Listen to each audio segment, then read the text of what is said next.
પછી તો જમરાજાને ખબર પડી કે મજો વાણિયો છેતરી ગયો આપણને. હવે આમાં વાણિયો હોય પાછો કાણિયો હોય ને જો સ્વામિનારાયણિયો થઈ જાય તો જમરાજાના હાથમાં કઈ વળે જ નહીં હો. ઈ કે પણ તું શું કરી આવ્યો? કે આઠડાનો નવડો કરી આવ્યો ભાઈડો. પછી જમરાજાને ખબર પડી ને કે આ આઠડાનો નવડો આ તાજી સહીથી ઘૂંટેલો છે એકડો. એટલે જમરાજાએ વિચાર કર્યો કે મળું આમાં કંઈક સુધારો કરો. તે પછી અંકે 80 વર્ષ પૂરા એમ લખવાનું ચાલુ કર્યું. બોલો, જમપુરીમાં સુધારા કરી આવ્યો ભાઈડો. થતા હોય કે ન થતા હોય પણ વાતો છે આ બધી. આમ થઈ જતું હોય તો હવ આઠડાના નવડા કરી આવે ને એકડાના હો કરી આવે સીધા જઈને. મીંડા જ દાણવા છે ને.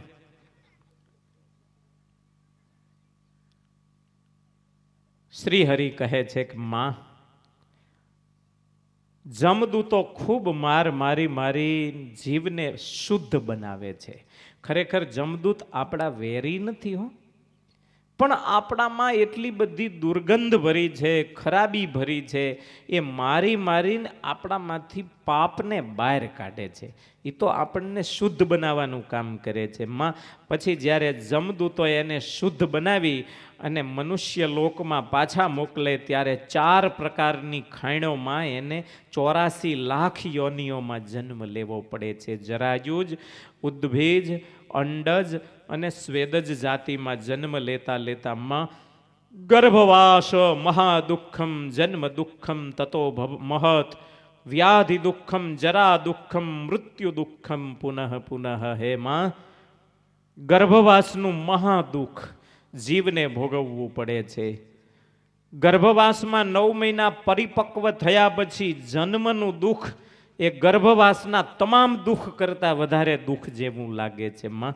અને પછી જન્મ લીધા પછી વારંવાર રોગો થાય છે, એ વ્યાધિનું દુઃખ આવે છે.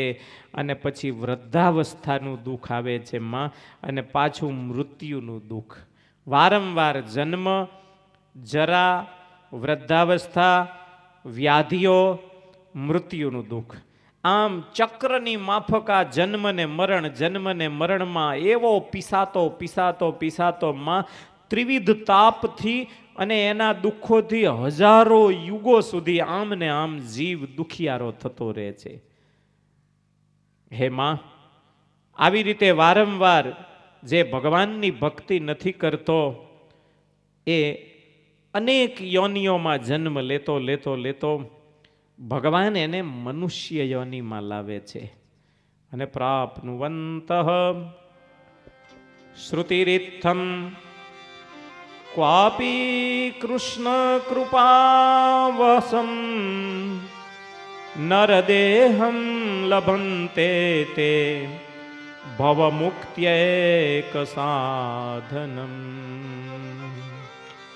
તમ પ્રાપ્ય યેતુ સત્સંગમ કૃત્વા કૃષ્ણં ભજન્તિ ચ ભુક્તિમ ચ સ્વેપ્સિતામ મુક્તિમ લભન્તે જનની ધ્રુવમ.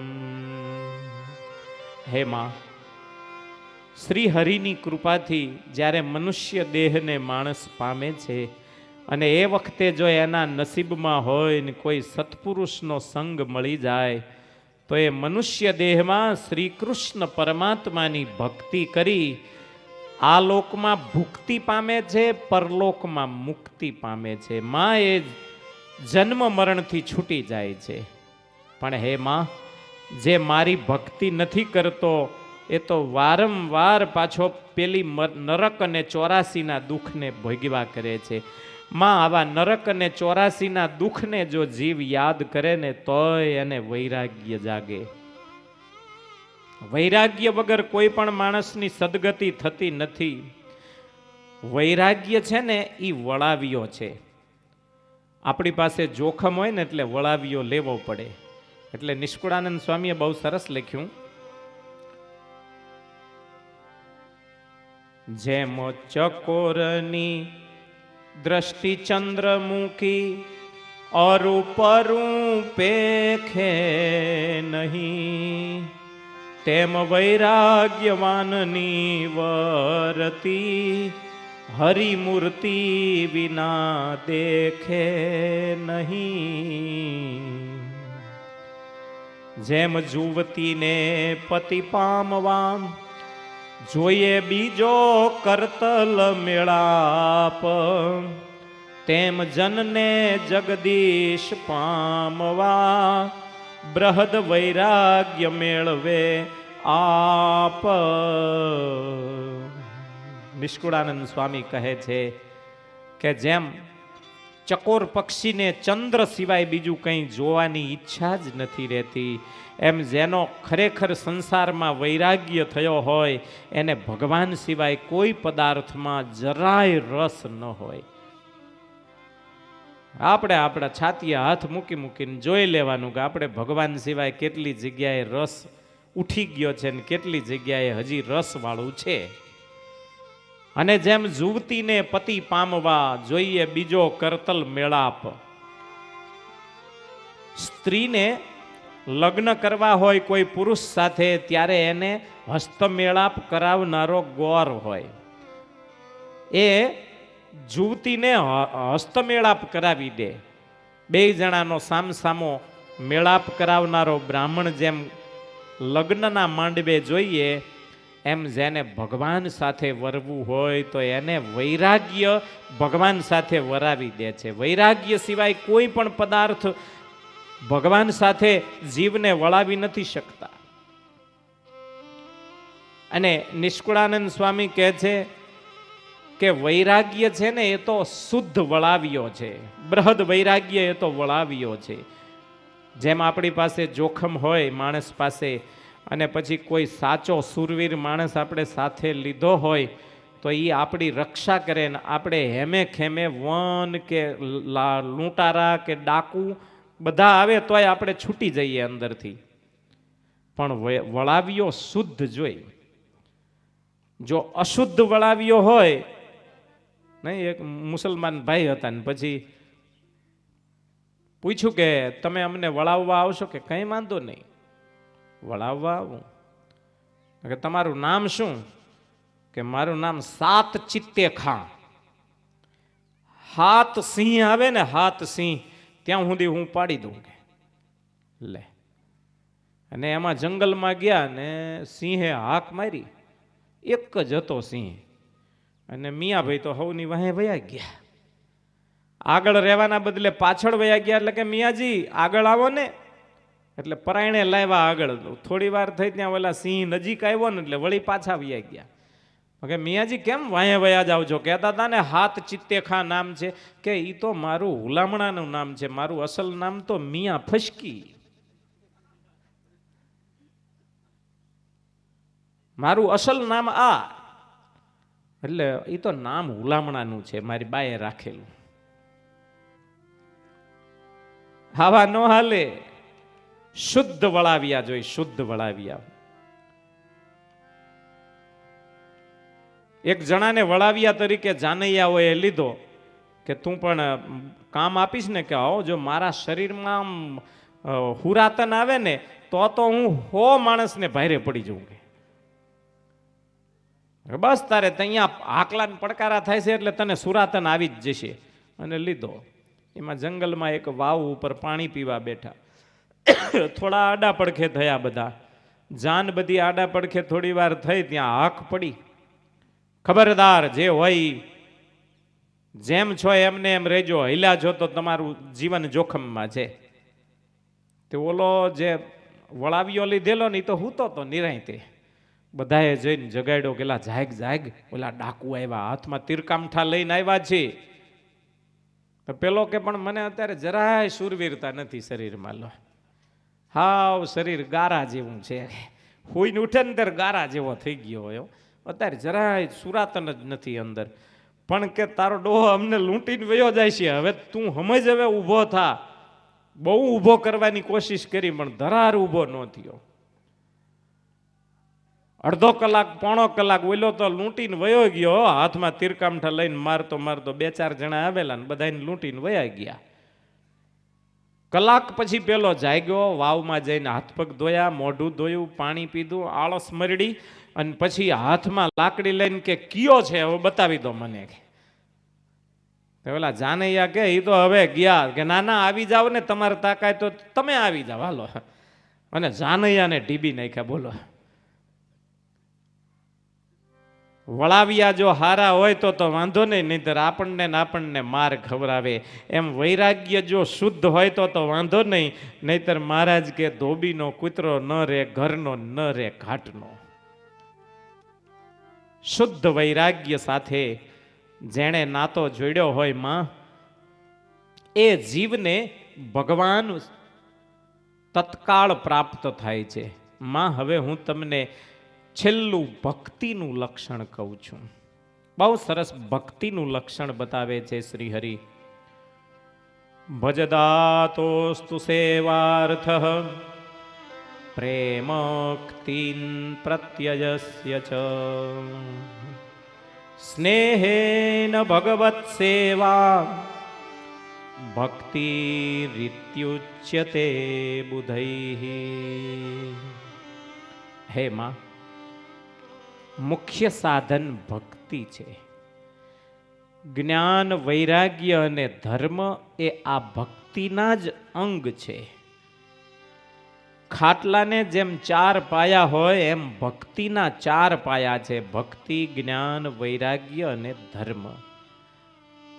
એક પાયો ઓછો હોય તો ખાટલા ઉપર હોશિયારીથી બેસતા આવડે તો વાંધો ન આવે, પણ જાજો ભાગ તો એ હેઠો જ પડે, બેલેન્સ ન રાખી શકે.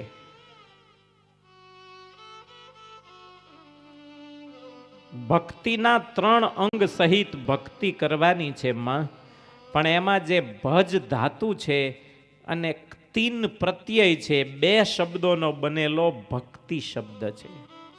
ભજ 3. ભજનો અર્થ થાય છે માં સેવા કરવી ભગવાનની, અને 3 શબ્દનો અર્થ થાય છે પ્રેમપૂર્વક સેવા કરવી. જે સ્નેહપૂર્વક ભગવાનની સેવા કરે છે એને માં ભક્તિ કહેવાય છે. ગીતાજીની અંદર શ્રી કૃષ્ણ પરમાત્માએ ભક્તિનું લક્ષણ કહ્યું છે કે ભજમામ ભક્તિ ભાવતઃ. ભક્તિ ભાવતઃ એટલે બહુ જ પ્રેમપૂર્વક તું મને ભજ. ભજ એટલે સેવા કર, મારી કોઈ પણ ભાવથી સેવા કર. સ્મૃતિની અંદર કહ્યું છે કે સ્નેહપૂર્વ મનુધ્યાનમ ભક્તિ રીત્યભિધીયતે. અત્યંત ભગવાનને વિશે સ્નેહપૂર્વક જે ભગવાનનું સદાય અનુધ્યાન કરવું, એટલે ભગવાનની અનુવૃત્તિ પ્રમાણે જીવવું, ભગવાનના વચન પ્રમાણે વર્તવું, પણ સદાય ભગવાન સાથે સ્નેહ રાખીને વર્તવું, એનું નામ છે ભક્તિ. શ્રી હરિ કહે છે કે માં, પતિવ્રતા યથા નારી સેવેત સ્વપતિમ તથા અનન્ય ભાવેન હરિમ મુમુક્ષુ સર્વદા ભજે. હે માં, મારી જે ભક્તિ કરે છે ને એને પતિવ્રતા નારી જેવી એક વિશે જ નિષ્ઠા રાખીને ભક્તિ કરવી પડે. જે અનન્ય ભાવથી મુમુક્ષુ સદાય મારી ભક્તિ પતિવ્રતા નારીની જેમ કરે છે, એની ભક્તિથી હું પ્રસન્ન થાઉં છું. એક નિષ્ઠા તો રાખવી જ પડે હો. વારંવાર નિષ્ઠાઓ બદલ્યા કરીએ એવી ભક્તિને ભગવાન બહુ પસંદ નથી કરતા. નિષ્ઠા એકમાં જ હોવી જોઈએ, અને એકમાં નિષ્ઠા પતિવ્રતા ધર્મ જેવી એકને વિશે ભાવના કરી અને ભગવાનની ભક્તિ કરવાથી ભક્તિ દ્રઢ બને છે.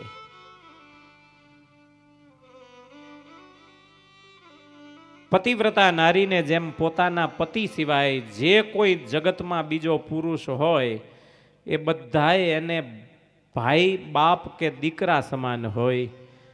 કોઈમાં એનું મન લોભાય નહીં. એકમાત્ર પોતાનો પતિ એ જ એનો પરમેશ્વર.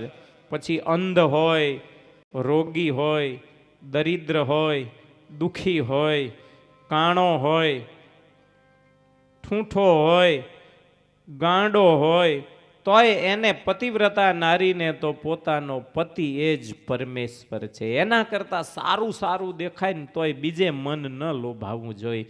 એમ જેને પરમેશ્વરના સ્વરૂપમાં જ પતિવ્રતા ધર્મ થયો હોય એ ભક્તિ સર્વશ્રેષ્ઠ ભક્તિ કહેવાય. એવી ભક્તિના પણ માં 9 પ્રકાર છે. શ્રવણમ કીર્તનમ વિષ્ણોઃ, સ્મરણમ પાદસેવનમ, અર્ચનમ વંદનમ દાસ્યમ, શક્યમાત્મનિવેદનમ. માં ભગવાનની કથાનું શ્રવણ કરવું, કીર્તન કરવું, સ્મરણ કરવું, ભગવાનનું પાદ સંવાહન કરવું, ભગવાનનું પૂજન અર્ચન કરવું, ભગવાનને વંદન કરવા, દાસ્ય ભાવ રાખવો, સખા ભાવ રાખવો અને આત્મનિવેદન કરવું ભગવાનને. આ 9 પ્રકાર છે માં. એમાં પ્રથમ શ્રવણ ભક્તિ છે. સૌથી પહેલી ભક્તિનું લક્ષણ છે શ્રવણ ભક્તિનું.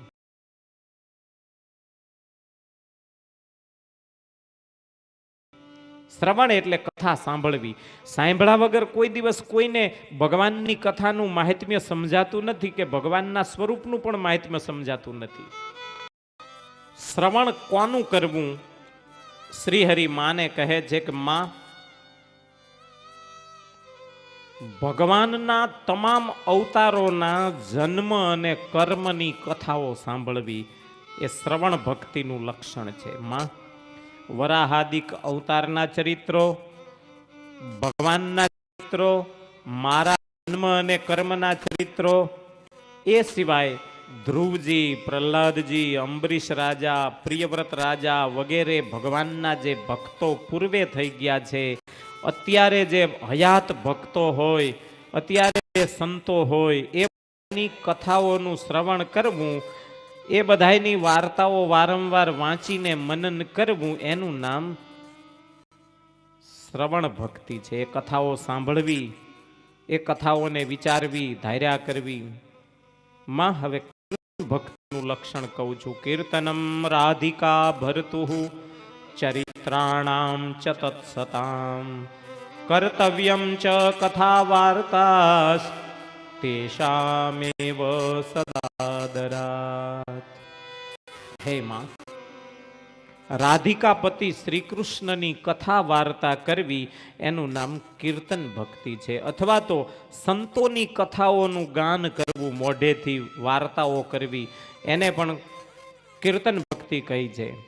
ભગવાનના ભક્ત સંબંધી ગ્રંથો ભણવા એને પણ કીર્તન ભક્તિ કહી છે. બીજાને સદગ્રંથો ભણાવવા, કથા કરતા શીખવાડવી, અથવા તો નિત્ય પાઠ કરવો, ભાગવતનો, ગીતાનો, શિક્ષાપત્રીનો, વચનામૃતનો, આ બધાના પાઠ કરવા, એ પણ કીર્તન ભક્તિનું લક્ષણ છે. ગદ્યમાં હોય, પદ્યમાં હોય, છંદમાં બદ્ધ હોય, સંસ્કૃત હોય, પ્રાકૃત હોય, આવી બધી જ કથાઓ જે અમારા અવતારોની લખાયેલી હોય એનું હંમેશા વાંચન કરવું, ભણવું, ભણાવવું, એ બધું કીર્તન ભક્તિનું લક્ષણ છે. માં કીર્તન ભક્તિમાં વાજિંત્રો પણ સાથ આપે છે, એટલે વાજિંત્રે સહિત કીર્તન ભક્તિ કરવી, તાળીઓ વગાડીને કીર્તન ભક્તિ કરવી. વાજિંત્રની બહુ જરૂર હોય છે. વાજિંત્ર સહિત કીર્તન ભક્તિ થાય ને એમાં મજા આવે. દરેક જીવને એમાં સુખ થાય છે. કારણ કે સંગીત છે એ નાદ બ્રહ્મનું એક લક્ષણ છે. વાજિંત્રે સહિત કંઈ ન હોય તો તાળીઓ બજાવીને ભગવાનની ભક્તિ કરવી. હાથ તો આપણા બરાબર સાબુત છે ને? હમણાં ધૂન બોલાવશે ને 5:30, એટલે બેઠા હશે નિરાંતે. થાકી ગયા છો? ઘરેથી જ્યારે આવો ત્યારે ના પાડે છે ઘરવાળા, જઈને એક તાળી પાડી છે ને તો માર્યા વગર નહીં મૂકીએ, એવું કીધું છે. તાળીઓ કેમ નથી પડતી? તાળીઓ એ ભક્તિ અભિવ્યક્ત કરવાની મુખ્ય શક્તિ છે. ખાલી ખાલી તાળીઓ પાડ્યા વગરની જો ધૂન બોલીએ ને તો કોઈને કોંટો ન ચડે. એટલે આમ પોરસ ચડાવવા માટે તાલીઓ અને શંખનાદ ને ધ્વનિઓ વાજત્રો ને બધું છે. તાળી વજાડે મુખ્ય વસ્તુ છે. અને બીજું આપણે કરવાનું શું છે? આપણી પાસે બીજું છે શું? દેહ તમારો નથી, પુત્ર તમારો નથી, પરિવાર તમારો નથી, કુટુંબ તમારું નથી, ગામ તમારું નથી, દુનિયા તમારી નથી. તાળીઓ પાડીને હરિ નામ લો ને ઈ તમારું છે. એક લટકું આપણું છે ભાઈ, બીજું છે શું આપણું? બધું મૂકીને જવાનું છે. તાળી પાડીને હરિ નામ લેવું, ભગવાનનું કીર્તન કરવું, ભગવાનની સ્તુતિઓ કરવી, પ્રાર્થનાઓ કરવી, નામ સંકીર્તન કરવા અને સુંદર વાક્યો વડે ભગવાનની સ્તુતિ કરવી. જ્યારે દિલમાંથી પ્રાર્થના થાય ને ત્યારે બીજું કાંઈ ન આવડે, નકરું એનું નામ આવડે ને તોય ઘણું થઈ જાય છે. એકલા નામ લખો ને તોય ચાલે. સ્વામિનારાયણ સ્વામિનારાયણ સ્વામિનારાયણ આખી બુકોની બુકો ભરી દો ને એ રાજી થઈ જાય છે. બીજા કોઈ માણસ એવી રીતે રાજી ન થાય. એક ઈશ્વર નામનું તત્વ એવું છે કે જે એના નામ લેવા માત્રથી રાજી થઈ જાય. ભગવાને કહ્યું, માં સુંદર સુંદર શબ્દોથી સરસ મજાની મીઠા મીઠા ભાવ ભરેલી પ્રાર્થના કરવી. અને ઘણી બધી સ્તુતિઓ છે, આપણે બધી ગાઈએ પણ છીએ ઘણી બધી. એ બધી સ્તુતિઓ સુંદર શબ્દોમાં કરેલી પ્રાર્થનાઓ જ છે સંતો દ્વારા. ત્યાર પછી સ્મરણ ભક્તિનું લક્ષણ બતાવે છે કે માં સ્મરણ ભક્તિમાં અંગે સહિત અને ઉપાંગ સહિત મારી મૂર્તિનું ચિંતન કરવું એનું નામ છે સ્મરણ ભક્તિ. માં અથવા તો ભગવાનના મંત્રનો મનમાં જાપ કરે, બેઠા બેઠા માળા ફેરવે, વિચારો કરે, સ્વામિનારાયણ સ્વામિનારાયણ અખંડ ચાલુ રાખે મનમાં, તો એને પણ સ્મરણ ભક્તિ કહેવાય છે. હવે અર્ચન ભક્તિનું લક્ષણ કહે છે ભગવાનની પૂજા કઈ રીતે કરવી. માં પૂજાના બે પ્રકાર છે, આભ્યંતર અને બાહ્ય. આભ્યંતર એટલે મનમાં માનસી પૂજા કરવી, અને બાહ્ય પૂજા એટલે મૂર્તિમાં પૂજન કરવું. આમ બે પ્રકાર છે. એમાં માનસી પૂજા પ્રથમ કરવી અને પછી મારી મૂર્તિમાં મારી પૂજા કરવી. એમાં આવાહન કરવું, પવિત્ર દ્રવ્યોથી બીજા દેવને જે ન આપેલા હોય, ધરાવેલા ન હોય એવા પદાર્થોથી ભગવાનને સ્નાન, વસ્ત્રોપવસ્ત્ર, અલંકાર, કેસર, ચંદન, ઋતુ પ્રમાણે તિલક, હાર, તોરા, ધૂપ, દીપ, નૈવેદ્ય, મહાઆરતી, ગીત, વાદ્ય, નૃત્ય, પ્રદક્ષિણા, દંડવત, પ્રાર્થના, આ બધું કરી અને ભગવાન પ્રસન્ન. આ અર્ચન ભક્તિનું લક્ષણ છે. ભાઈબંધ હતો, એના લગ્ન હતા. અઠવાડિયા પછી આનાય લગ્ન હતા. તે આણે એમ કહ્યું કે ભાઈબંધ તે કોટ સીવડાવ્યો? કે હા મેં સીવડાવ્યો. તો કે પછી હું ખર્ચો નથી કરતો, મને આપીશ ને કોટ, તારા પછી મારા લગ્ન છે. તો બોલો કે આપું ખરો, પણ મને જાનમાં લઈ જવો પડે. જાનમાં તો તારું સૌથી પહેલું નામ મેં લખ્યું જ છે, ભાઈબંધ હોય નામ લખ્યા વગર રહું? આ તો મને એમ થયું કે કોટનો ખોટો ખર્ચો નહીં, એટલે પછી હું કોઈ દી કોટ તો પહેરતો નથી આડા દિવસે, એટલે તારા ખર્ચામાં મારું બચી જાય અને તારે જાનમાં આવવાનું છે. તો કે કંઈ વાંધો નહીં, કોટ લઈ જાય.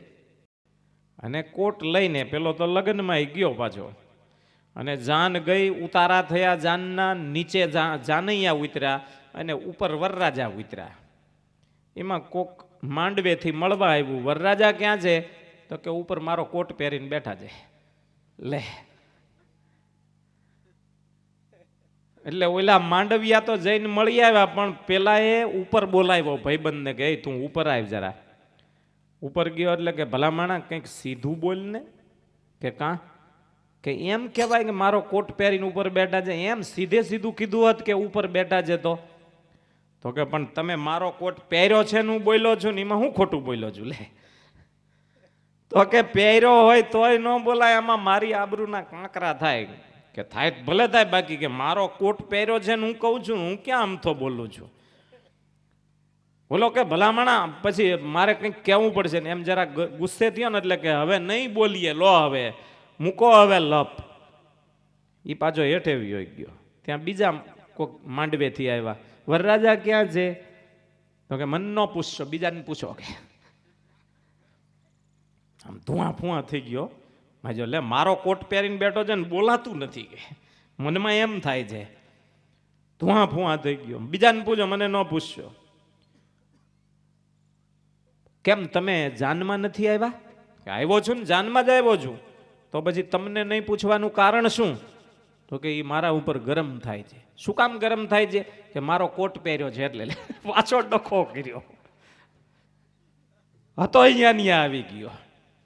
એટલે ઓલો તો એટલો ગરમ થયો ને, એ માંડવિયાને વિદાય કરીને પછી પેલાને નીચે આવીને ઠપકો દીધો કે ભલા માણા, તો એવું હોય તો તારે મારો કોટ તારે મને નહોતો દેવો, પણ હવે તું મહેરબાની કરી, હવે મારી આબરૂના કાંકરા કરેશ, તું ધજાગરા ઉડાડેશ. બહુ કીધું ને તો આઈ જતા ઓલો કે પણ મેં એમાં શું કરી લીધું ને, એમાં શું બોલી ગયો છું ને, એમાં શું મોટી વાત છે ને, એમાં તમે શું આટલા બધા ગરમ થાવ છો ને. પેલો કે આમાં મારી આબરૂ ઓછી થાય છે, અને હવે તું મહેરબાની કરજો, હવે તું બોલ્યો ને કે મારો કોટ પહેરીને ઉપર બેઠા છે, તો મારા સોગન છે, આ મીંઢોળ બંધાના સોગન છે. બોલો કે નહીં બોલીએ, હલો ને વળી પાછો બેઠો. એમાં કોક પાછા આવ્યા, વરરાજા ક્યાં છે? તો કે બીજાને પૂછો. પણ તમે કોને, તમને શું વાંધો છે? તમે જાનમાં નથી આવ્યા કે આવ્યા જ છી બધે જાનમાં જ ભાઈ, પણ અમુક ન કહેવાતું હોય ન જ કહેવાય.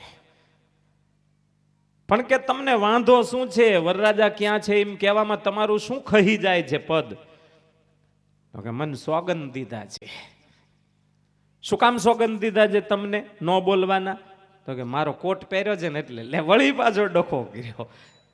ઓલો વરરાજા તો કોટ લઈને આવ્યો કે આ તારો કોટ લઈને તું જા બાપા અહીંથી, મારે નથી, વગર કોટે હું બુસ્કોટ પહેરીને લગ્ન કરીશ, કે હવે તારો કોટ ન જોઈએ. અહંકારી માણસ પોતાના અહમના પાવરમાં ઘણી વખત બીજાને કેટલો બદનામ કરી નાખે ખબર ન પડે. ભક્તિમાં આવો અહમ ન ચાલે ભક્તો. નિર્માની ભક્ત જ ભગવાનને ગમે છે, અહમ વાળો ભક્ત ન ગમે. વારંવાર આપણે ભગવાનને બદનામી દઈએ, વારંવાર માવતરને બદનામી દઈએ, વારંવાર સંસ્થાઓને બદનામી દઈએ, એવું આપણું જીવન ન જોઈએ.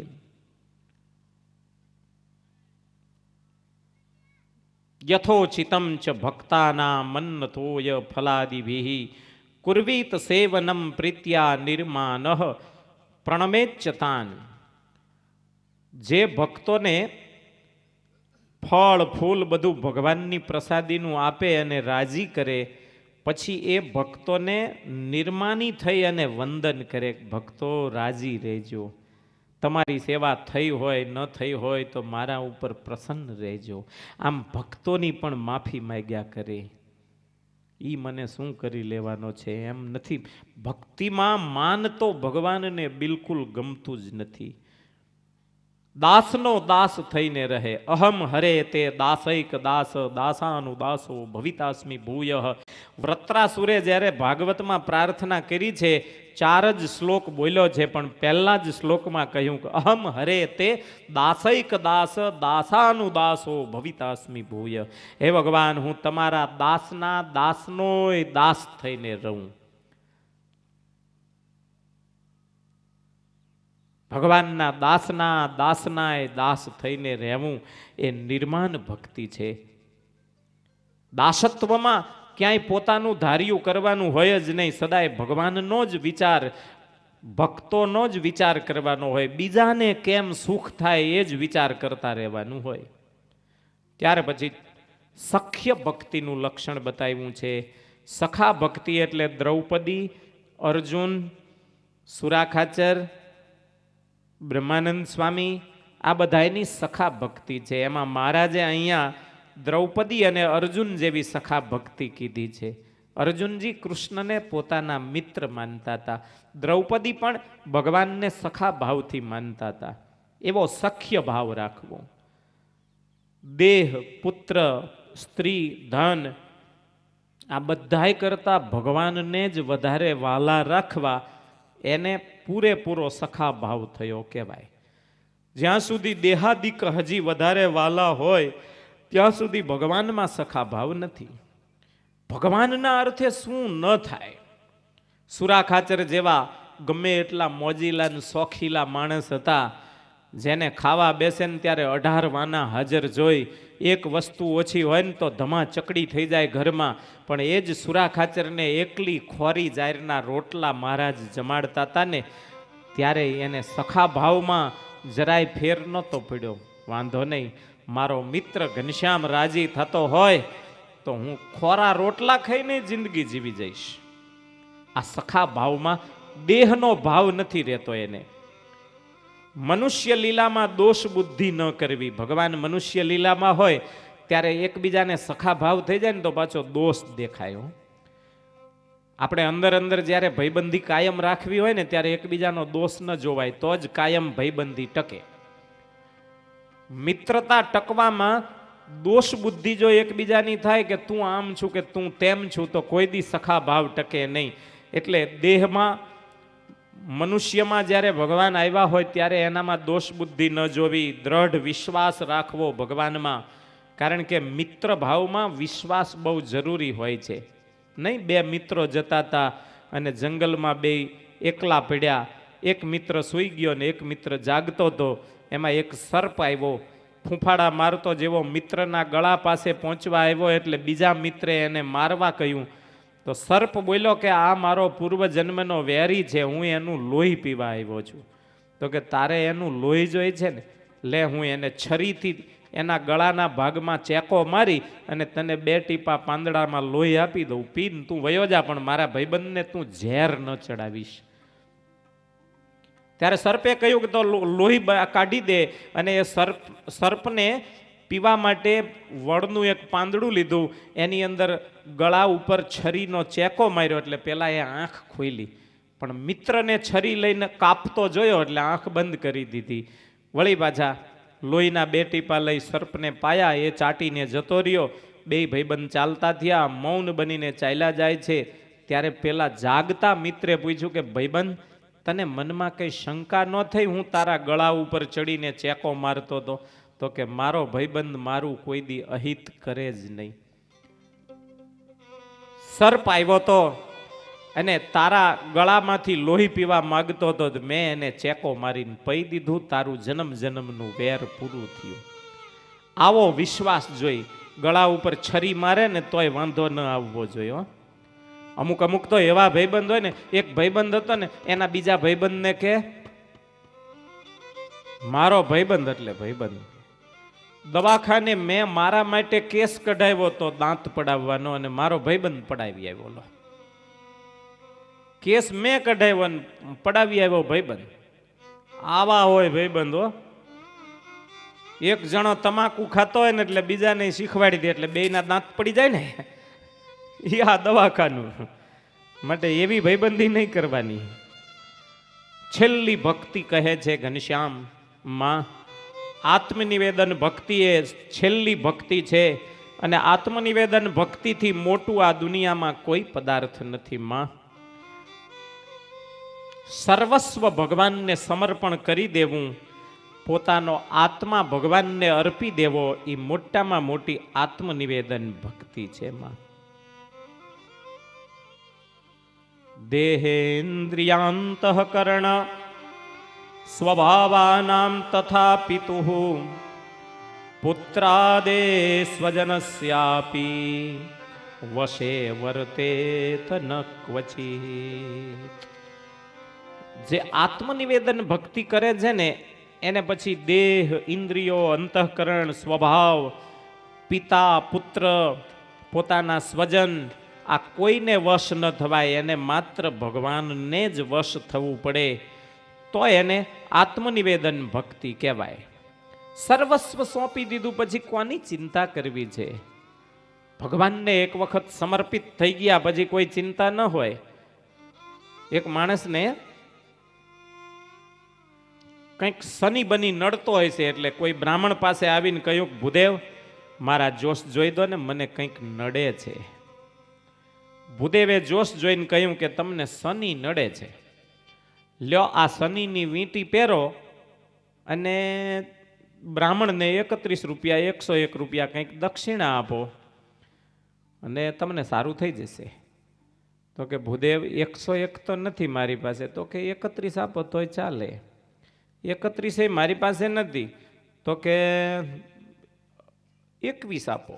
કે 21 નથી. 11 આપો. 11 નથી. તો કે ભૂદેવ 5 રૂપિયા આપો ને તોય ચાલે. કે પણ 5 નથી. કે 1.25 રૂપિયા આપી દો, ચાલો આ વીંટી તમે પહેરો શનિની અને બધું સારું થઈ જશે. કે ભૂદેવ મારી પાસે 1.25 રૂપિયો નથી. તો કે લેર કર, તને શનિ શું નડીને કરી લેવાનો છે? જો 1.25 રૂપિયાનો વેત ન હોય, બધું જ તે અર્પણ કરી દીધું છે, હવે તને શનિ શું કરી લેવાનો છે? એમ જ્યારે ઈશ્વરને બધું જ આપણે સમર્પણ કરી દીધું, મારો દેહ મારો આત્મા પણ મેં તમને આપી દીધો પ્રભુ, તો હવે આપણને દુનિયા શું કરી લેવાની છે? પણ ઈશ્વરનો થઈ જાય તો, માયાનો થઈને પીડ્યો હોય તો એને બધાય જોખમ છે.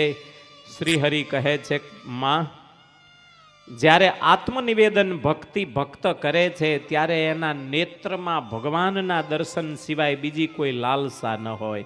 એના કાન માત્ર ભગવત કથામાં જ લાગેલા હોય, એની ત્વચા માત્ર ભગવાનના સ્પર્શમાં જ લાગેલી હોય, એની જીવવા સદાય હરિના ગુણ ગાવામાં અને હરિનો પ્રસાદ જમવામાં જ લાગેલી રહે, એની નાસિકા માત્ર ભગવાનના પ્રસાદીના પુષ્પનો ગંધ લેવામાં જ તૈયાર હોય, એના હાથ ભગવાનની સેવામાં જોડાયેલા હોય, એનું મસ્તક ભગવાન અને સંતને વંદન કરવામાં લાગી ગયું હોય, એના ચરણ માત્ર ભગવાનના દર્શન કરવા માટે કે એમની પ્રદક્ષિણા કરવા માટે જ લાગેલા રહે, એનું મન ભગવાનના જ સંકલ્પો કરે, એની બુદ્ધિ ભગવાનનો જ નિશ્ચય કરે, એનું ચિત્ત ભગવાનનું જ ચિંતન કરે, એનો અહંકાર હું ભગવાનનો દાસ છું એવો જ અહંકાર ધરે, ખેતી વેપાર ઉદ્યમ આ બધું જ ભગવાન અર્થે કરી રાખ્યું હોય, જેણે આ મારું નથી કાંઈ, આ બધું ભગવાનનું છે. એના ઘરે જઈને કોઈ પૂછે કે આ ઘર કોનું, તો એમ કહે કે આ ભગવાનનું ઘર છે. એના તમામ પદાર્થો એ ભગવાનના હોય છે. અન્ન જળ ગંધ પુષ્પ વસ્ત્ર આ બધું ભગવાનની પ્રસાદીનું હોય, એ જ વાપરે, બીજું કંઈ વાપરે નહીં. તપ કરે, યજ્ઞ કરે, વ્રત કરે, ભક્તોની સેવા કરે, આ બધું ભગવાનને રાજી કરવા માટે જ કરે. આવા નવધા ભક્તિવાળા ભક્તો મને પ્રિય લાગે છે. આમ 9 પ્રકારની ભક્તિઓના લક્ષણ કહીને છેવટે શ્રી હરિ કહે છે કે માં આવી ભક્તિના પણ 2 પ્રકાર છે, એક સકામ ભક્ત, એક નિષ્કામ ભક્ત.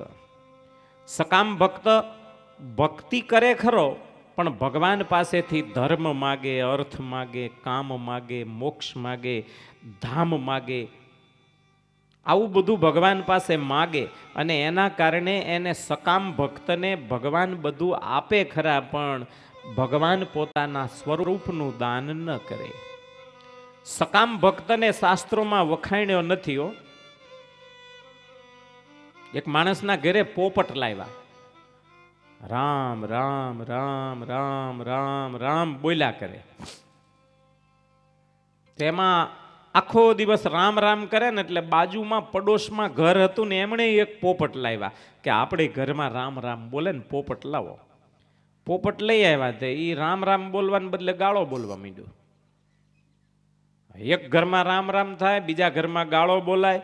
એટલે પેલા પડોશીએ એક દિવસ આમને કહ્યું કે તમારો પોપટ સરસ મજાનું રામ રામ બોલે છે, અને અમારું તો પોપટડું સમજતું જ નથી મજું, ગમે એમ કહીએ તો ગાળો જ ભાંડે છે, કે બધાને જે મહેમાન આવે એને ગાળો સંભળાવે ને અમને ગાળો દે.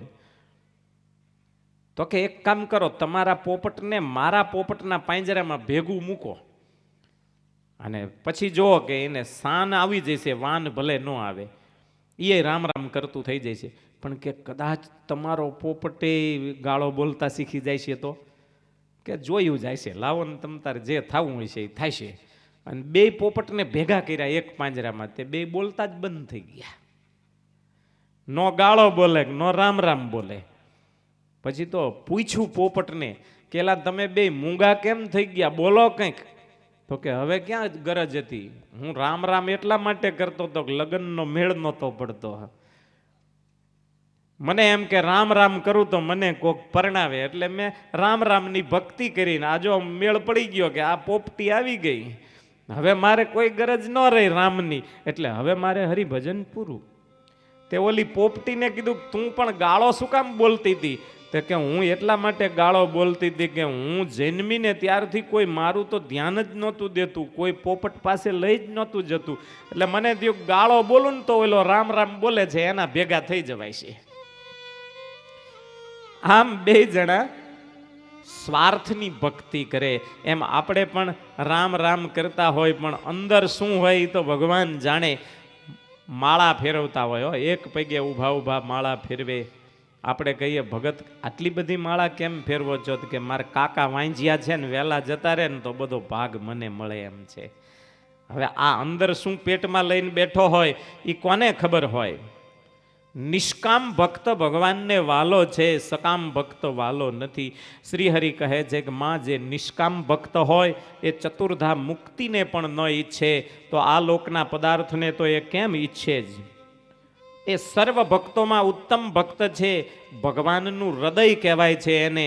અને એની ભક્તિમાં કોઈ દિવસ વિઘ્ન થતા નથી, કારણ કે એના હૃદયમાં ભગવાન સાથે એટલો પ્રેમ છે કે એને ભગવાન સિવાય બીજા જગતના કોઈ પણ પદાર્થ રમણીય હોય છતાં એમાં એનું મન ઉદાસ રહે છે. અને જે નબળા પંચવિષય હોય એમાં એ સહેજે એનો દેહ નિર્વાહ કરે છે. ચંદન એને ઝેરનો કટોરો લઈને કોઈ લેપન કરતું હોય ને એવું લાગે, અને ફૂલનો હાર એને સર્પ જેવો લાગે, પુષ્પની સૈયા એને અગ્નિ સમાન લાગે, ચંદ્રનો મજાનો શીતળ પ્રકાશ એ એને તાપપૂર્ણ લાગે, શરીરમાં દાહ થવા લાગે એને. ભગવાન સિવાયનું કંઈ ન ગમે.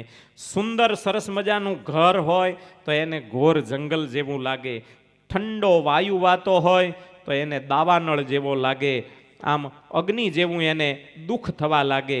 સૂક્ષ્મ વસ્ત્ર હોય એને ભારરૂપ લાગે, સ્વજન હોય પોતાના તો એને વાઘ વરુ જેવા લાગે. રૂપ પોતાનું શરીરનું જોઈ અને એને જાણે કોઢ નીકળ્યા હોય ને એવું વસમું લાગે રૂપ. સ્વાદુ ભોજન ઝેર જેવા લાગે, મધુર ગીત તીક્ષ્ણ બાણ જેવા લાગે. એને બીજા ગીતમાં કે બીજા સંસારના વિષયમાં રસ ન હોય. અને નારી એને રાક્ષસી જેવી લાગે. આવા લક્ષણોથી ભગવાનમાં સ્નેહ છે એની પરીક્ષા થાય. આપણને બધુંય મીઠું લાગે. ભગવાનની કથામાં હવ પેલા બેઠા હોય ને ભાંડ ભવાય ને ભોગળ વાગે ત્યાં પણ તૈયાર થાય. અહીંયા તૈયાર ને ઓલી બાજુ તૈયાર. બે બાજુ જ્યાં સુધી હજી આપણું આકર્ષણ છે ત્યાં સુધી આપણને સાધ્ય ભક્તિ પ્રાપ્ત થઈ નથી. અતિ પ્રેમ જ્યારે ભગવાનમાં થાય ત્યારે માણસનું જીવનમાં કેવું હોય એ ક્યારેક એકલો એકલો હસે, ક્યારેક એકલો એકલો રડે કે હે ભગવાન, બહુ જન્મોથી તારા વિખૂટો પીડ્યો છું, હવે તારા ચરણોમાં ક્યારે લઈશ? અને આંખમાંથી આંસુ સાથે રડવા લાગે. ક્યારેક એકલો એકલો નાચી ઉઠે કે વાહ ભગવાન, તારી કૃપા કેટલી બધી મારા ઉપર છે, મને તે આટલી સરસ મનુષ્યની કાયા આપી, તારી ભક્તિ આપી. ક્યારેક એકલો એકલો દિવાલો સાથે વાતો કરે, કોઈ ન હોય સામે, બોલતો હોય એકલો એકલો. ભગવાન સાથે વાતો કરતો હોય ને એવો એને આભાસ થાય. તમારે પેલા દુધઈમાં હતા એક, ખબર? હા, સુખરામ બાપુ. આમ જંગલમાં જાય અને આમ કોઈ પથ્થર પડ્યો હોય, કોઈ ઝાડવું ઊભું હોય તો એની પાસે જઈને આમ કંઈક બોલતા હોય એવું કે છે. બધાએ જોયું છે. મોજ, એને કોઈની ગરજ નથી. કોઈ વસ્તુ, પદાર્થ, માણસ કોઈની એને ગરજ નથી. મોજમાં સદાય ભગવાનની સાથે વાતો કરતો હોય એવો એને આભાસ થાય. ભગવાનને ક્યારેક દંડવત કરવા લાગે તો ક્યાં દંડવત કરે એ નક્કી નહીં. થાંભલો ઊભો હોય ને દંડવત કરે, ગમે તે માણસને જોઈને દંડવત કરે. રામકૃષ્ણ પરમહંસ કલકત્તામાં રેલવે સ્ટેશનમાં એક અંગ્રેજ માણસને જોયો અને આમ પગની આંટી નાખીને ઊભેલો ને, તે રામકૃષ્ણ પરમહંસને જાણે શ્રીકૃષ્ણ ઊભા હોય ને એવો ભાવ થયો. દંડવત કરવા માંડ્યા. વિવેકાનંદે બાવડું ઝાલીને કહ્યું, ગુરુ મહારાજ, એક ધોળિયો માણસ ઊભો છે, કોઈ નથી. કે નાના, આંટી મારી છે, જુઓ ના, કૃષ્ણ જ છે. આ ભાવ હોય. એક એક પદાર્થમાં એને ઈશ્વરનો વાસ દેખાય. ક્યારેક મૌન બની જાય, ક્યારેક પ્રાર્થનાઓ કરવા માંડે ઊંચા સ્વરે, અને ક્યારેક નિર્લજ થઈને ગાવા લાગે. હવે આવો જે પરિસ્થિતિમાં પહોંચેલો ભક્ત હોય તો ઘનશ્યામ મહારાજ કહે છે કે માં પુનાતિ ભુવનમ ભક્ત સ્વપાદ રજસા અખિલમ. આખા વિશ્વને આવો ભક્ત પોતાના ચરણ રજથી પવિત્ર કરે છે. એકલા ભગવાન જ દુનિયાને પવિત્ર કરે એમ નથી, પણ આવો પ્રેમી ભક્ત હોય એની ચરણ રજ વંટોળિયા સાથે ઉડી અને આખા વિશ્વને પવિત્ર કરે. વગર સાધ્યે ઈ યોગી છે. એને પ્રાણ અને મનના નિરોધની જરૂર નથી. આવો પુરુષ અથવા તો આવી કોઈ પણ સ્ત્રી હોય તો એના મૃત્યુ સમયે 3 ગુણની માયાને છોડી નિર્ગુણ બની જાય છે. મહારાજે વચનામૃતમાં કહ્યું ને કે ગોપીઓએ ભગવાન સાથે પોતાના આત્માને એવો પ્રેમથી જોડી દીધો, કામ ભાવે જોડ્યો છે, પ્રેમ કર્યો છે, પણ તોય ગોપીઓ નિર્ગુણ બની ગઈ. દિવ્ય દેહધારી થાય અને પછી ગોલોકે સોક્ષરે ધામની વૈકુંઠે વાપી ભક્તરાટ કૃષ્ણસ્ય વર્તતે અખંડમ સેવાયામ સર્વવંદિત. તમામ દેવતાઓથી વંદન કરાયેલો એવો ભક્ત ભગવાનના ગોલોક ધામમાં, અક્ષરધામમાં, વૈકુંઠ ધામમાં જઈ અને અખંડ ભગવાનની સેવામાં રહી જાય છે. આમ સરસ મજાનું ભક્તિનું લક્ષણ, એમાંય ભક્તિનું પ્રેમ લક્ષણાનું સાધન જે બતાવ્યું ને તો અદ્ભુત છે. આવા ભક્ત હોય ને એની ભક્તિનો સ્વીકાર કરવા ભગવાન ભાન ભૂલી જાય. ગર્ભ તજીને છાલ ખવરાવી તોય મારે વાલે નવ જોયું જાગી, વાલો મારો પ્રેમને વશ થયા રાજી. સુલભા દેવીએ ગર્ભ નીચે નાખી દીધા ને છાલડા ભગવાનને ખવરાવ્યા ને તોય ભગવાને એ પ્રેમથી આરોગ્યા. સ્વામિનારાયણ ભગવાન આ પ્રતાપસિંહ રાજા જે છે ને, અત્યારે આપણે સંવાદ જેનો ચાલે છે, એ પ્રતાપસિંહ રાજાના ગામ ભાડેરમાં પધાર્યા. પાતળભાઈના પત્ની હતા ત્યાં. મહારાજને જમવા બેસાડ્યા. ખ્યાલ ન રહ્યો ને દૂધની દોણી અને ખાટી છાસ જે રાખી હતી એની દોણી બે બાજુમાં હતા. છાસ લઈને મહારાજને પીરસી. મહારાજ તાંસળું ભરીને પી ગયા. બીજી માગી, ત્રીજી વાર માગી, આખું દોણું પી ગયા મહારાજ. અને છેવટે કહ્યું કે હવે હોય તો લાવો ને છાસ હજી, અરે દૂધ લાવો ને હજી. તે પેલા બેન કે ઉભારો જોઈ જોઉં બીજું દૂધ છે કે નહીં. જ્યાં બીજું દોણું જોવા જાય ત્યાં તો દૂધનું રહી ગયું છે ને છાસનું પૂરું થઈ ગયું. ત્યારે પાતળભાઈના પત્નીએ એમ કહ્યું કે મહારાજ, ભક્તિ માતાએ તમને છાશ ને દૂધ બે નોખું પાડતા શીખવાડ્યું છે કે નહીં? તો કે ડોશીમાં, મને તો શીખવાડ્યું છે, પણ તમે શીખ્યા છો કે નહીં? તમે મને કયા પ્રેમથી આ દૂધ પાયું હતું? તો કે દૂધના ભાવથી. કે મને દૂધ મળી ગયું.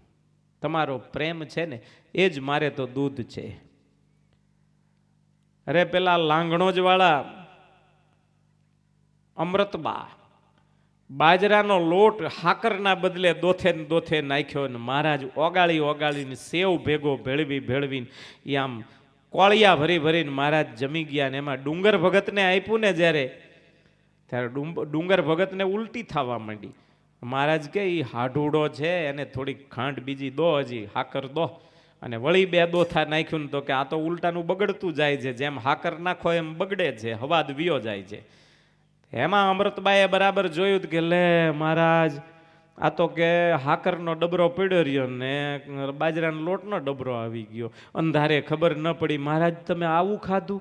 તો કે અમૃતબા તમે સાકરના ભાવથી મને નાખીને દીધું હતું કે બાજરાના લોટના ભાવથી? મહારાજ સાકરનો ભાવ હતો પણ નીકળો બાજરાનો લોટ. મહારાજે કહ્યું કે મને સાકર મળી ગઈ. ડુંગર ભગતને ન મળે સાકર, પણ મને મળી ગઈ. પ્રેમી જનને વશ પાતળીઓ શ્યામ સુંદર સુખદાયી. એ પ્રેમીને વશ છે. જે સાધ્ય ભક્તિમાં પ્રેમ ભક્તિમાં લાગી ગયો, નવધામાંથી ગમે તે ભક્તિ કરો, પણ જ્યારે પ્રેમ તમારો પૂર્ણ થયો ત્યારે એ ભગવાન પણ દોડતો તમારે ત્યાં આવ્યો. ઈશ્વરને રાખ્યા છે ને, પ્રેમ રાખ્યો છે, પરમાત્માને સર્વસ્વ સોંપી દીધું છે ને, એટલે એ માણસ પૂજનીય બની જાય, જગત વંદનીય બની જાય. બાકી ગમે એટલા પદાર્થો હોય એનાથી કશો ફાયદો નથી. ડોક્ટર રાધાકૃષ્ણનને કોઈ માણસે એમ પૂછ્યું કે હે ડોક્ટર સાહેબ, આ બધા લોકો જ્યારે બહાર ફરવા જાય ને ત્યારે તૈયારી બહુ કરે, મેકઅપ કરે, લિપસ્ટિક લગાવે, પાવડર લગાવે, ચાંદલા કરી રાખે, કપડાં હારા પહેરે, ઘરેણા પહેરે, આ બધું કરીને શું કામ જાતા હોય છે? ત્યારે રાધાકૃષ્ણને એમ કહ્યું કે અંદરનો વૈભવ બરાબર ન હોય ને, એને બહારથી શણગાર કરવા પડે.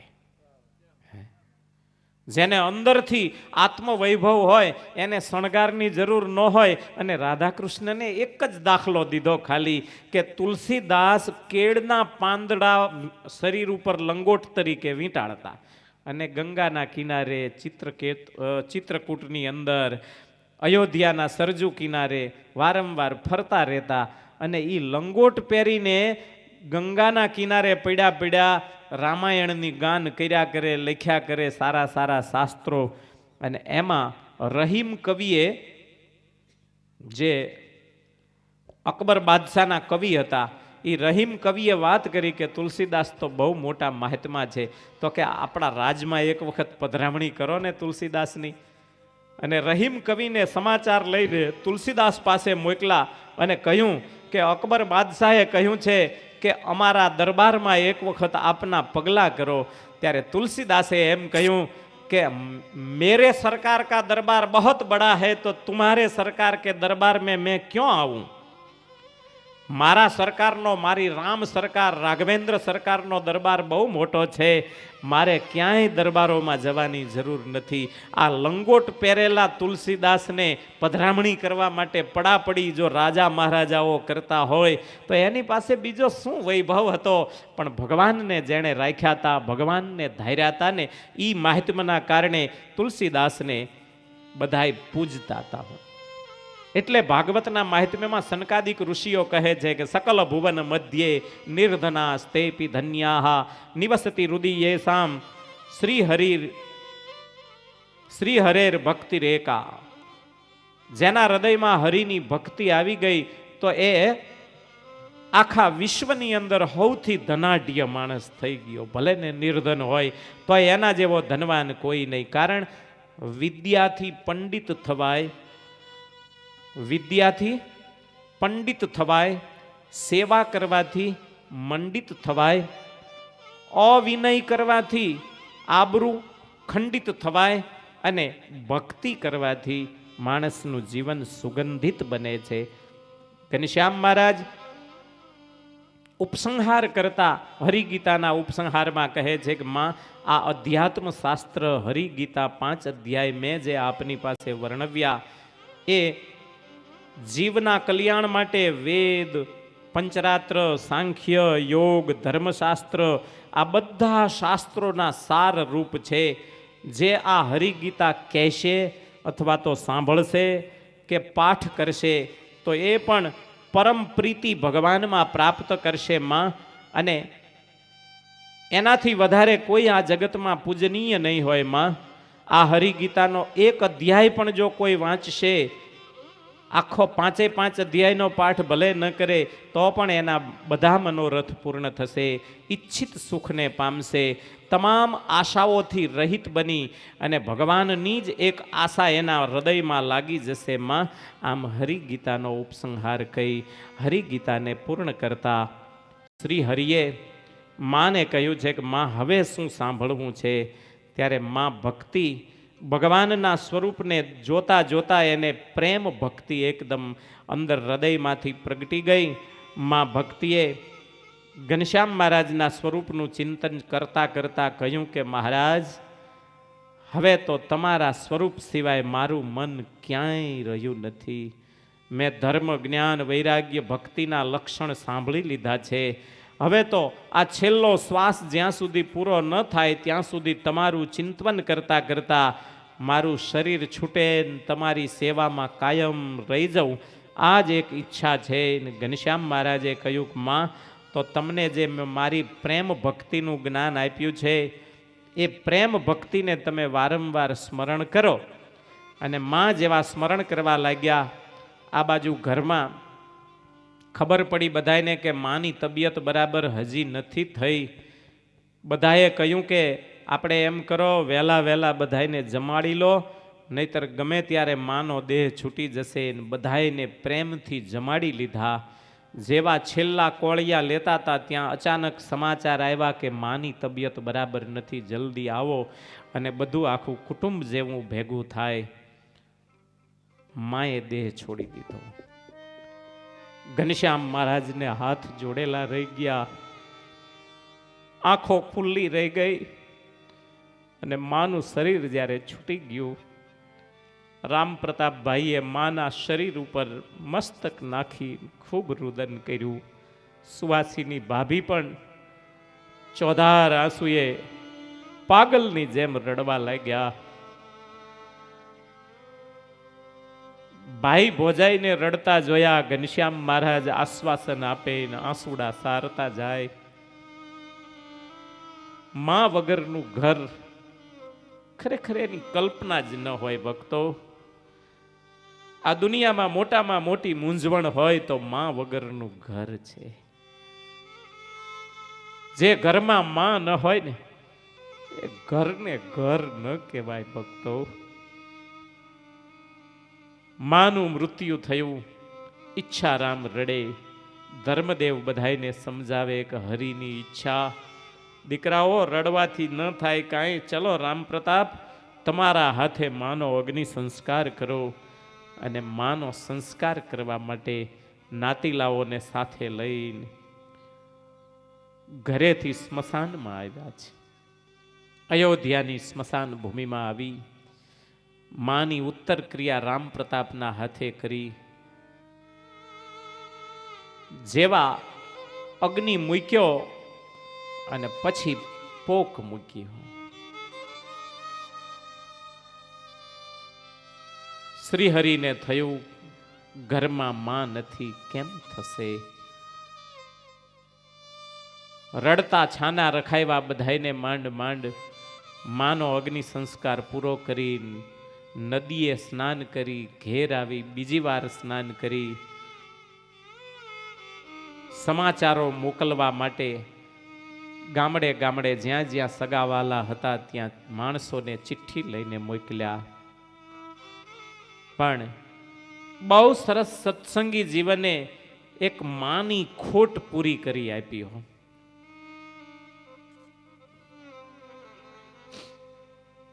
કૃષ્ણસ્તુ તસ્યામ નૃપદેવ્ય દેહમ મુપાગતાયામ નિજ માતૃભાવમ ચક્રે સુધી સ્વાગ્રજયોષિતાયામ તામ માનયન્નેવ સદાનુવૃત્ત્યા.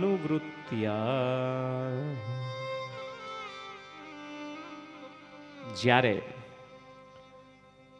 માએ આ દુનિયામાંથી વિદાય લીધી ત્યારે સુવ્રત ઋષિ કહે છે કે રાજા શ્રી હરિએ ભાભી સુવાસિનીની અંદર જ માનો ભાવ કર્યો છે. આ મારી માં, કારણ કે માં કહીને ગયા છે હવે તમે એની માં થઈ ગયા, હવે મારું શરીર નહીં રહે.